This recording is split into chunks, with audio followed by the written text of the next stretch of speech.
Welcome to the Football Exponential Show. I'm Chika, and today I'm Hi joined by Frank. hi, guys. Hi. Welcome to another episode of the Football Exponential. Okay, Frank, are you ready? Let's go. Yeah, let's dive in. Okay. Today, the first thing we'll be talking about. He used to be your guy. I don't know. The first person we're talking about is Ivan Tooney, and then we're talking about him because this is August. The transfer market is gonna close or shut down on In the about 31st of August, right? yeah, So I'm roughly two surprised weeks. he's not been linked. He was being linked, but not seriously linked with the top six clubs. From Aston Villa to Chelsea to Manchester United to Manchester City to Arsenal. I'm just saying it's more than top six. It's not like top eight because yeah, top six okay because yeah, but it's more than top. It's more than top six because now you have Spurs in there, you have Villa joining there and joining everybody up there. So I'm saying, what do you think is the reason why? And do you think those big clubs are making a mistake, not looking at him? What do you think? What do you have to say about Ivan Toney? I think it's important to start with the address the elephant in the room regarding Avantoni and it's his misdemeanor offense last that he said suspension for last season, the betting scandal he had. I think that has probably tainted his reputation to certain clubs. I think it's no coincidence that most clubs who are actively looking for strikers, Chelsea's, Arsenal's, Liverpool's, United, even City, if Julian Alvarez actually leaves, it's been all been quiet on the Anthony front. So it's very strange. Do they know something we don't know? Is it his performances? Is it his reputation? Is it his because for looking at it, it doesn't. He's not. You can get him on a reasonable fee No, for but good they said wages. at the time they said like 100. I think they said like 100 million or 80 million at the time. But Yeah, I think yeah. They said that was that after. the That club was was. they will let him I go. think. Yeah, no, but that I think circumstances have changed since the 100 or 80 million was quoted. That was I think last year, but now he's gone into the last year of his contract. And for Brentford, this is one player that can actually fetch them a good return on the transfer market. So I don't think he's a player they want to risk going into the season to the with a few months left on his contract. So I think Yeah, he it's has obvious. 1 year. Contract. So is it either he renews with a release clause and or he stays, runs down his contract and leaves on the free, or probably some suitable suitors might come forward in the coming days or weeks. I think it's been reported that Tottenham interested, and they But Tottenham can get him when they have Solanke. also reported. So I think a deal that Tottenham would can do. It won't be. Or you think it's better to have going abroad? Yeah, also, well, exactly, because even we look at like Atletico Madrid are spending close to 100 million on two strikers, and they've not looked his way. So it's a very strange one because he has, I think, especially in the Premier League, he has all the tools to be a successful Premier League striker. Yet to I be would seen say if, it's not fair because this is business. So I mean there's no fairness in business, but this is someone paying money. So you don't tell them what to spend their money on. So, but it's yeah, strange. It's and strange, it's strange because and it's I an don't see it's the an logic. I've looked for logic. Well, another thing is sometimes I call it as I see it, right? I call it as I see it, and I know you might have some something different to say about this, but I'm starting to feel that the people it happened in the NBA, it happened in basketball, the analytics or whatever is taking over soccer or football or premiership now. The people are obsessed now with so much numbers and we're going young. yeah. Now it's sort of this is why I'll keep maintaining this. And I know I had this argument with you so many years ago, and I'll keep maintaining it. This is why Yes. sometimes we complicate issues when it's just simple. Sometimes the best decision is not doing anything. Just go with what you see. I remember telling you so many months ago that the best defensive midfielder in the Premier League, I don't care how you look at it, is Paulina. You can Give yourself reasons why. But because of his age or because he's not fancy, they create something. He's not progressive. He doesn't carry the ball. He doesn't do this. No, But when it comes to the DM, no, Bayern but came for him. But yeah, I understand know. what I'm saying? I So I think understand. the people running it have become so obsessed with he. Ivan Tooney is 28 years. In as much as his off-field problem is or his off-field, I think they are portraying him in a bad light. But you can't have a problem and you play for Thomas Frank the way he has done all these years, and nobody will know. He was involved in gambling or this, and I get it. But he will serve suspension 7 months. Allegedly, Allegedly, yeah. allegedly, But he did allegedly. allegedly, yeah. Which I don't knock him for because I have a problem with. I don't say he's wrong or he's right. I have a problem with the gamblers sponsoring the league, but you tell the players not to gamble. It's double standard. But let's not go into that. It's another topic for another day. But now he's 28 years. I'm not knocking. I'm not knocking. If I watch Solanke and watch Ivan Tony, yes, Solanke has room to grow. But Solanke is like 26 years old. Yeah. Ivan Toney is 28. So it's just 2 years difference.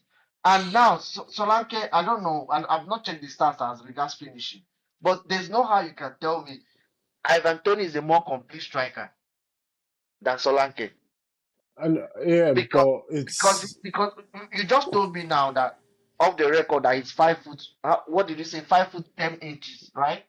yeah 5 foot 10 inches, but Five foot, but see, it's look at the way he jumps. Look at his area. That means he it, it, overperform whatever height or whatever he. That's effort. It's like rebounding. Like you get what I'm saying. It's like rebounding in the NBA. Like it's just sheer effort and hard work. So now let me go. Let me go. I want to go. I want to add more context now. Now, he's physically domineering even when he's not all that big. no, I can he's yeah, when he yeah. plays, you have to devote one center back. Sometimes it can be two, but one center back has to mark him. It's a must when he plays. His finishing is not all that bad. He's a good finisher, but he's not ideal, but he's good. Then he's strong, and then the intangibles, the will, the tenacity, the whatever he brings to the table. When you are losing games, you look at him, he's telling you to come on, come on. And remember, he was the one that they signed to replace Daniel, to replace Oli Watkins, because Villa came for Watkins that season. They sold Watkins to Villa and they signed him. I forgot where they signed him from. Was it Preston They or signed Peterborough Petersburg? United. Okay, Peterborough United. Petersburg. They signed him from Petersburg to replace this guy. So this guy is used to the hard life and Yeah, all those. I No, think he's a striker that's taken the hard way around in terms of the league levels he's played in. He's played in League Two, League One, Championship, and ultimately made it to the Premier League. But like you say, sometimes it looks obvious, but some clubs for whatever reason does, and it's not just like you can say okay, you can whenever it's one club, two clubs, it's not really. If it's 3 clubs, 4 clubs, you start thinking, is there something I don't know? But also, I forgot to add, his contract ends in a year. maybe He they're has waiting one, for so maybe they are waiting for him to be free. But and that is also why I am against when United signed the young 19-year-old or whatever from Leo, right? yeah. First of all, I don't like when fans are not consistent with their trolling, right? They were trolling United, they can never get Euro. Oh, said he's going to Real Madrid. There's no need, just let him go to Madrid. United should not bother making tabling an offer. United tabled an offer, okay, and then we all felt is Madrid bound. There's no how Madrid doesn't lose out when they come. At the end, United ended up overpaying for him. They paid 50 million euros or whatever for him. Madrid were ready to pay only maybe 20, or which I don't understand how they came up with that number, but that's the United paid 50. Now the true people came again and said United overpaid for him. Why will you pay 50 when Madrid is paying 20? But it's not about what Madrid is paying. It's about them getting. He has 1 year. But when you let him, when you let the 1 year slip, Rudiger had 1 year to go. So many clubs were linked to him. Some of those clubs would have just said, okay, I'll buy him before he runs down his contract. Because when he runs it down, he can only sign for one club, not two, not three, just one. and I it can think yes. always be the bigger club. So he ended up going to Madrid. Then you lose out on him because it's not like you're 100% sure he's coming to you, right? You understand what I'm saying? Yeah, I Palina also understand. had the same issue. I think he had 1 year remaining and all this. Bayern had to pay 40 something. Why are you concerned with how expensive it is? You get him, you get him. So I'm saying if there are three clubs waiting for him, why don't I sign him if I'm the one now for 40 million rather than waiting for 1 year? What if he doesn't come for me? Oh, I move on to another player. But if I could move on to another player, why was I waiting for him to run down his contract? You understand what I'm trying to say? So Yeah, I I don't understand. I'm find, sorry. except you are 100%, you can never be 100%, but you're like 90% is coming. Now, last year, I won't bring up his last year stats because he was suspended for 8 months and then he came back in January. He was rusty and all those, but he still played in the Euro and I think he had like two, was he? So he had a goal, a penalty that he converted that was Yeah, very, he's yeah, and then he's yeah, he had an he converted the Okay, penalty. last 2 seasons he played 33 games. He scored. This is the league. 33 games. He scored 20 goals and then 4 assists. And then Brentford finished ninth. A season before that, that's last 3 seasons. He played 33 games. He scored 12 goals and 5 assists. And this is very very good. Although off field he's been labeled as the hothead or somebody. There's so many, No, but but also I think it's important to I don't skip all think that. I think it's important is to skip. they make up all those things. When they don't like you, you Yeah, see a player that's very but I mean yeah. they praise you once he demands for more money or something, start hearing they just make those they give the media guys to. And he said he's on 20K, $20,000 a Reportedly, but it could reportedly. reportedly. There's no. But now, and this is my point. I'm not saying I don't like Solanke. I've watched him. He has improved a lot. Like when he was in Chelsea or at Liverpool, he was highly rated in Chelsea. I could remember Mourinho. Was it his debut in the Champions League or Yeah, something like that? it It was it was away Mourinho. at Maribor It or was something. It was a club. He gave him it his was debut. Mourinho. This is fact from me. I didn't see anything special with him all those years. I didn't. I struggled to convince myself. Maybe they see it on a daily basis in training, but he was not able to show it. He had very limited opportunities, very, very limited. But some Hmm. people take it, some don't take it. He took a lot of time. He's now 26, but he has been in the game for more than like 7 years now. That was far back. I saw him in 2014. That's 10 years now. 10 years now. That means he was Yes. as young. He was very, very young. So it has taken him a lot of time to get where he is. Can he improve further? Yes. But I'm not really. I'll take Tony any day over him. I don't know because Tony contributes. But the only very bad thing about Tony is that he thrives in a low block. He enjoys playing transition football. Like that is what Brentford they play. Yeah, but They it's he might not I work in agree. possession based team, but we've not tried it. We've not tried it. And Southgate uses transition football. Yes. No, but I think in terms of style of play, I think let's not forget when Brentford were in the Championship, they were very possession heavy, 4-3-3. Then they came to the Premier League. They've adapted to the certain needs that the Premier League requires in terms of being solid, especially for a newly promoted team. And I think they've deviated from their game model or the coach's game model, which was more possession heavy, two wingers, three midfielders, three in the middle, playing out of the back. They still do all those aspects. You can see you see those aspects of play in their games still in the Premier League. For the coach, Thomas Frank, he's a he's not an old school manager per se. He's a very modern day coach, I like it. but but I think he's also a sensible manager in that regard where he's tailor made the tactics to fit the squad he has, unlike certain managers in the past, like or just last season with Vincent Company coming from the Championship, and you're trying to play possession football with Burnley against some of the best teams in the world Mm. and in England, and you're just Burnley. It works, but no matter how good it gets, you're just still. It doesn't give you those marginal gains. It doesn't make you solid enough. You don't score enough goals, then you find yourself in trouble. But with Ivan Tooney, I think it's because we've seen it in the past. There've been a few players in the past where they've been at the club for too long, like Mikel Arteta when he So was at many, Everton. Was so many players. he's one of those kind of players who've been in the Premier League for a long time. They've always excelled at another club, a mid-table or lower top four, top six club. But they've been there for a long time, and no one's just actually taken the risk on them until Arsene Wenger did it at Arteta, and that was quite a successful career transfer for Arsenal at the time. But I think with Tony, I think he's going to move. I believe he's going to move this summer. You feel I he's gonna think. move? But I hold th- on. Remember they had a striker. They bought the striker. Something Thiago from. Yeah, I don't know where they bought him from. they brought a striker from Belgium, but that striker I think He's is injured he now. He's yeah, he's injured injured. now. And he might not play till October or something. He will miss like 2 3 Yeah, months.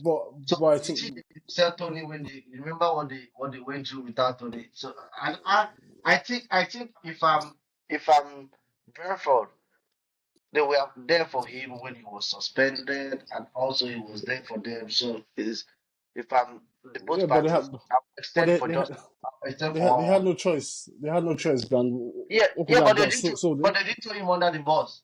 Some no, clubs will I know, come please. I know, but it's still an asset to the club. You can't let's not forget the landscape they're dealing with. This is still Brentford at the end of the day. This is still your high value asset. You can't throw his valuation out the window just because of what he's going through. I think they did the right. I think they did the right thing. They stuck with him. They gave him the help, the support he needed mentally and physically. But ultimately, he's come back. But I think from a Brentford perspective, they'll take a lot of courage, a lot of assurance in players like the strikers like Wissa, Brian Buemo. Those two strikers contributed a lot this season, and depends But on how I much you. think both were injured. I think Mbeumo he went for the AFCON, right? Yeah, For it was an event for the AFCON, but I think other than Ivan Tooney, Brentford, they had a lot of injury problems last season. That I think that their whole backline, they lost goalkeeper to Arsenal, David Raya. I think majority of the backline was out for long spells of the season. So the they had a lot of injuries. So it's is it Peacock or something like that? Peacock or something like yeah, Pinnock. So it's that. Yeah, they missed a lot of their starting 11. But I think ultimately you just have to just get the business. I think it's important for Brentford to just draw a line on the matter, get the business done. That's either renewing his contract, which is based with a release clause or whatever. See what he wants. If he wants to ultimately go, you see what offer comes your way from either Tottenham or Newcastle or clubs like that. You take it, you take the money, you go out there, see where you can get. There are still very good attacking options they can get in terms of Premier League experience or good quality in terms of younger players who are just about to make their way into Premier League clubs. Like we can talk about a striker like Amando Boya, for example, taking him on loan or taking Dato Fofana. Those kind of options can be But explored by Brentford. there's a report that that Fofana is joining Leicester, right? Yeah, it's been reported now. Okay, okay. Okay. Let's move over to the next guy. With I hope he gets a good offer that he deserves. I just hope a big club comes for him. I hope. But No, whatever, but fine. but another question: what is a big club these days? Is it Newcastle? Is it Aston Villa? Is it I will go. All of them are in play because this is yeah? what I tell you, So all of them are in play. As it stands now, it's likely to finish ahead of Chelsea, and it's still likely to finish ahead of Chelsea. So if you call Chelsea a big based on what did they finish ahead of Chelsea last season? Chelsea is unknown, just that is an unknown quality. But They Newcastle for now this is season hasn't started. There's a lot of unknown to conceded go. We don't. 12 goals in like 4 games in preseason. It's practice. It's practice. Oh, Precision practice. okay, we'll see. Let's go over to the next person. West Ham. Um, reports coming that West Ham have signed former Borussia Dortmund striker, German international Niklas Fullkrug. Fullkrug. Right? Niklas Fullkrug. Now, what do you think about the deal for what do you? I think he's a striker I like very much. He's a very unique type of striker. He's a very strong, hard running, presses a lot of good movements in the box. He's had a bit of. It took a long time to find his way being in the German divisions. He spent a few seasons in the Bundesliga. They got relegated, stayed in the league Bundesliga 2 for a few years. They made his way back 2 seasons ago with Werder Bremen. Ultimately had a good season there as well. They moved on to Borussia Dortmund, which at the time is a very unlike Borussia Dortmund transfer in a way in terms of his age and the Yeah. profile of player. They normally tend to go for the under under 25, 26 type of strikers or attacking players with higher sell-on value. But I think he had a good That season, means like we saw. it was 30 when he moved to Dortmund. It was Yeah, 30. Yeah, for our viewers. Yeah, yeah. So for our so viewers, there, enjoying what you are watching and then you feel you like it, please smash the like button and then subscribe. Yeah, continue.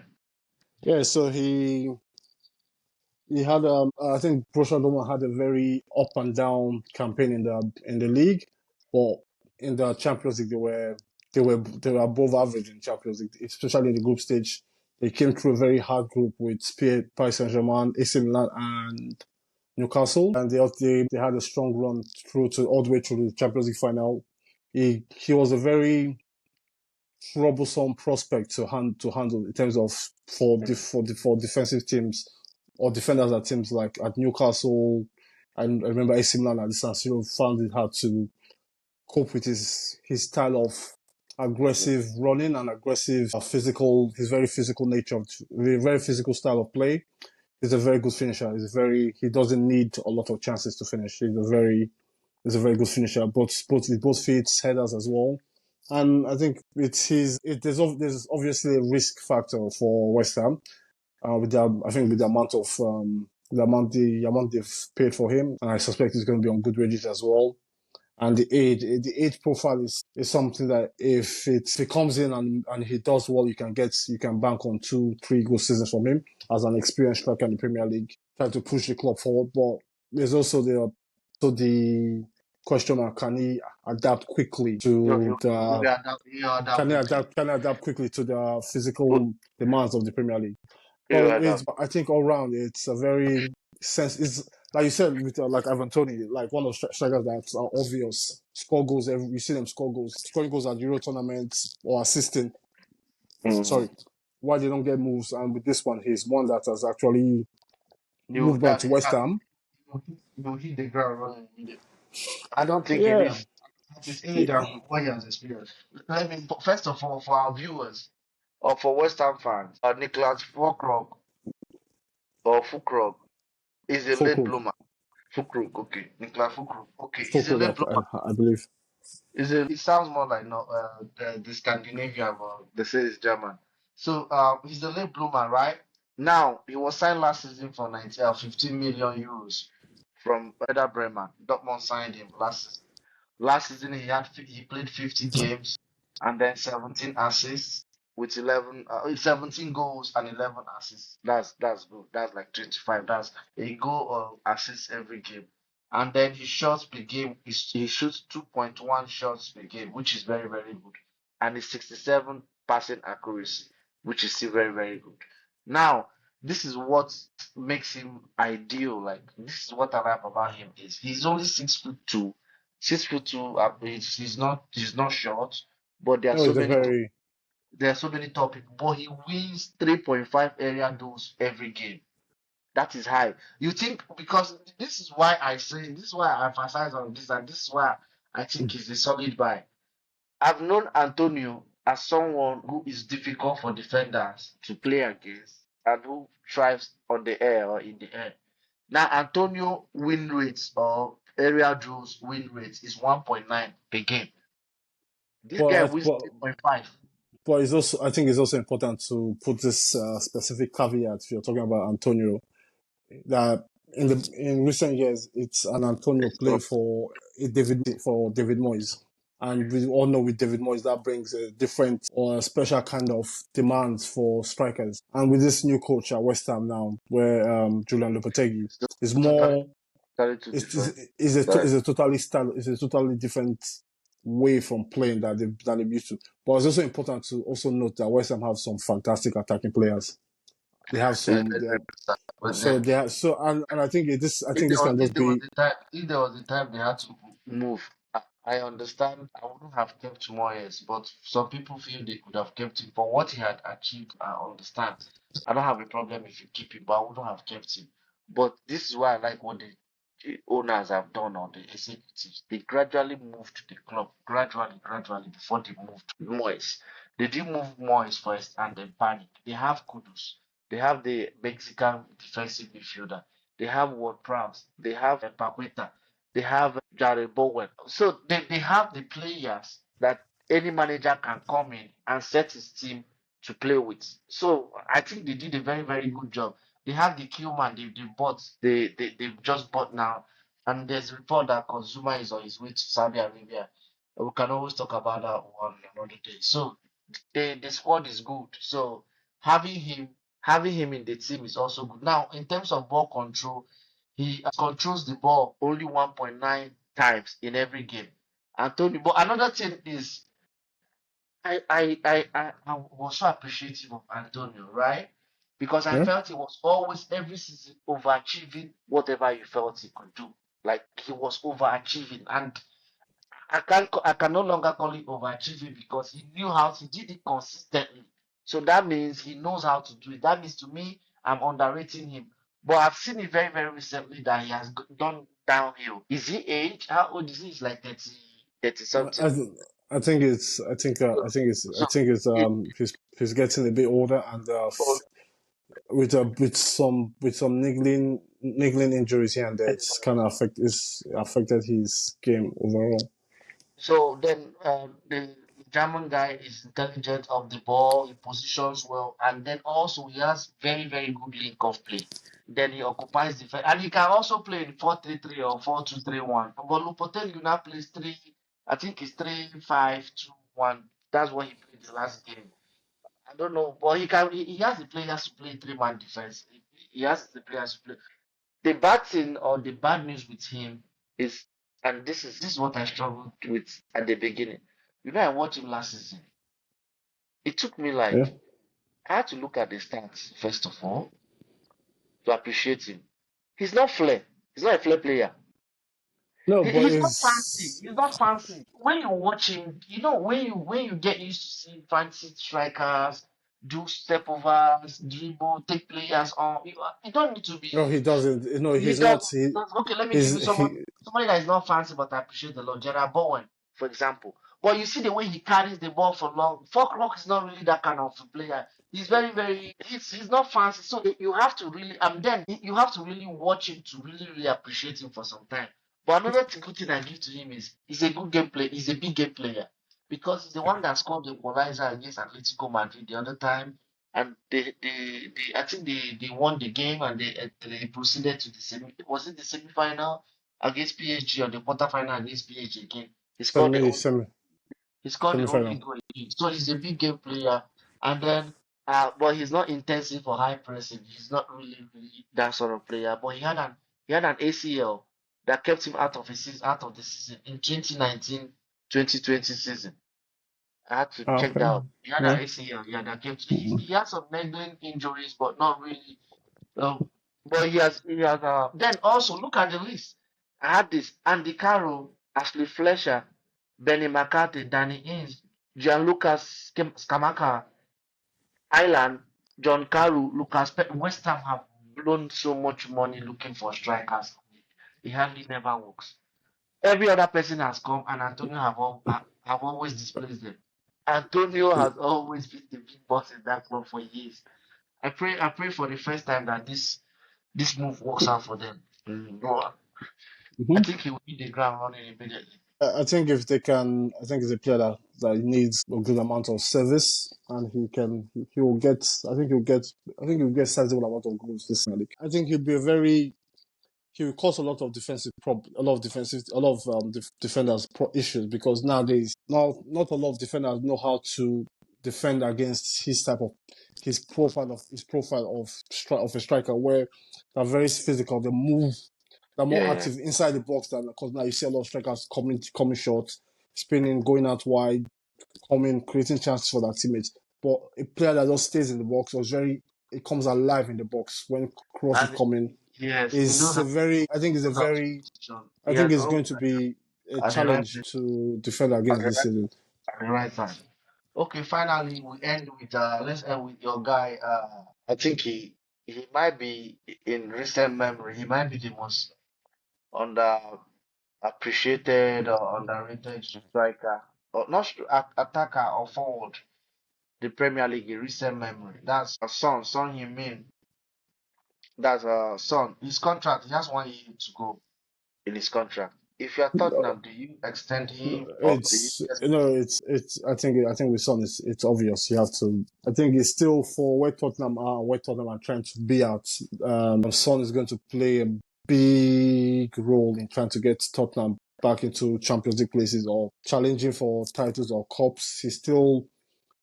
I think he's still Tottenham's best attacking player alongside. for himself, 45 for himself? I'm not saying there's no. It's like we said. There's no. I know what I have. There- There's no I know. replacement. Like there's no because he's not just a player.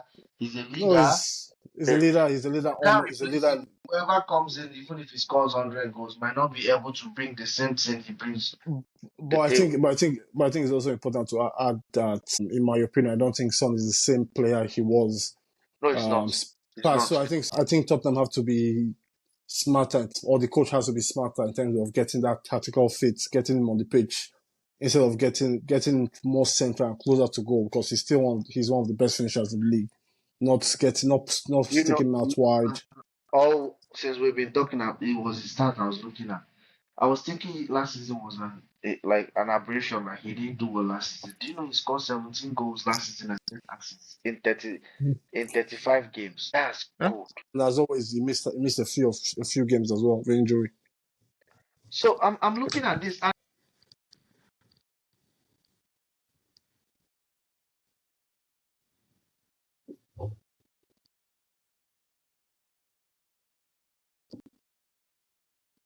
massive for a player. I just feel this is where I have issues. I don't have issues with him, but I have issues with Tottenham.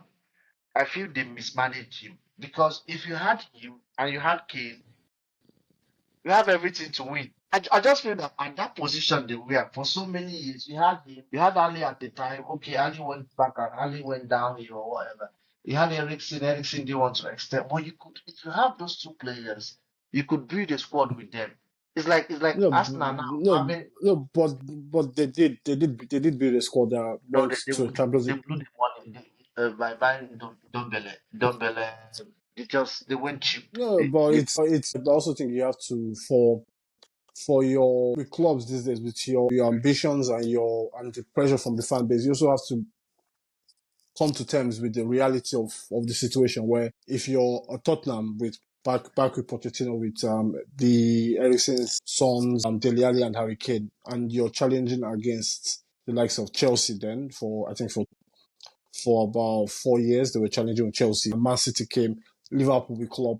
Ultimately, in that order, the food chain, you just fall. I think unless you have that you go that extra mile and you go spend the 70, the 50 million on centre backs like Van Dijk or 60 million on a keeper like Alisson or get a player like Kante, take a risk on a player like Kante from Leicester City.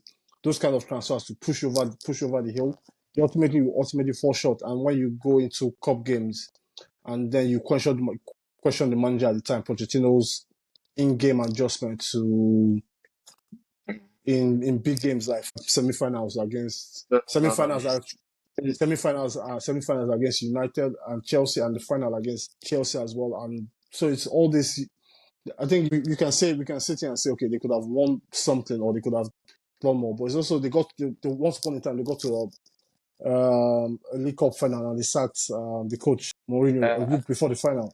So I it's think they sacked so Brazil. it's Okay. I think And he I had think never top gotten over. no because it's ridiculous. But that's another day. But I think for Tottenham, you have to look at the whole picture, and the whole picture is this is a club that's found a way to. They don't. I don't think they have any problems with this financial fair play or PSR regulations in Premier League. They've built a new stadium, one of the best stadiums in European football currently. It's a marvel for everyone who's been there. It's the stadium generates revenue from other aspects of social events and other sports.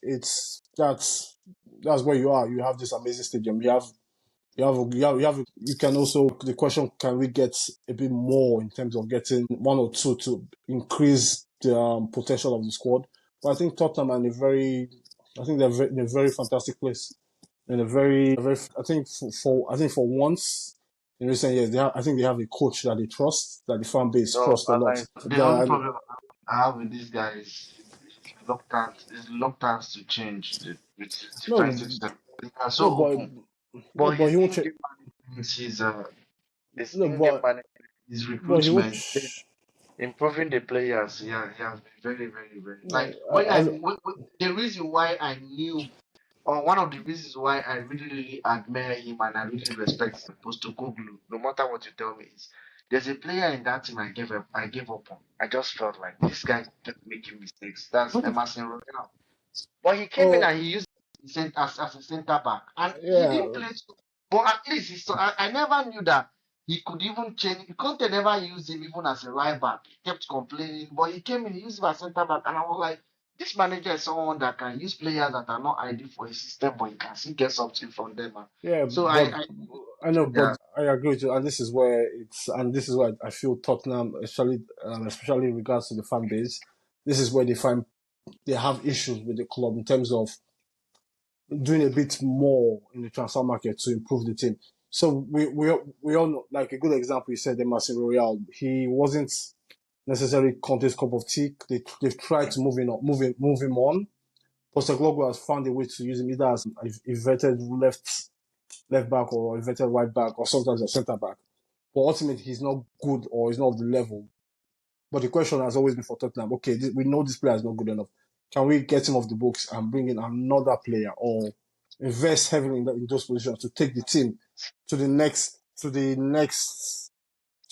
Because ultimately, they finished fifth. Where they finished last just season? They I finished, think just I think they finished fifth. yeah. So I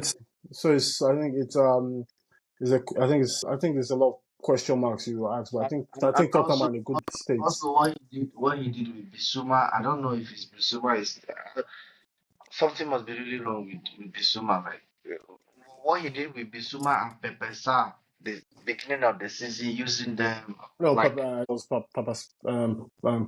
Matesa was one of the stars of the season for Tottenham, in my opinion. He was a revelation last year. so. I didn't fancy him then when Chelsea were linked with him, but looking back now, I'll take him in.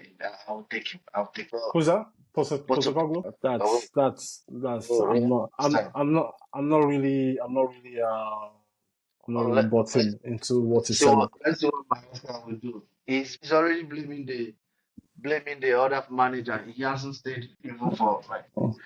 Okay, that should No, be all for today. no Chelsea Wait, talk today.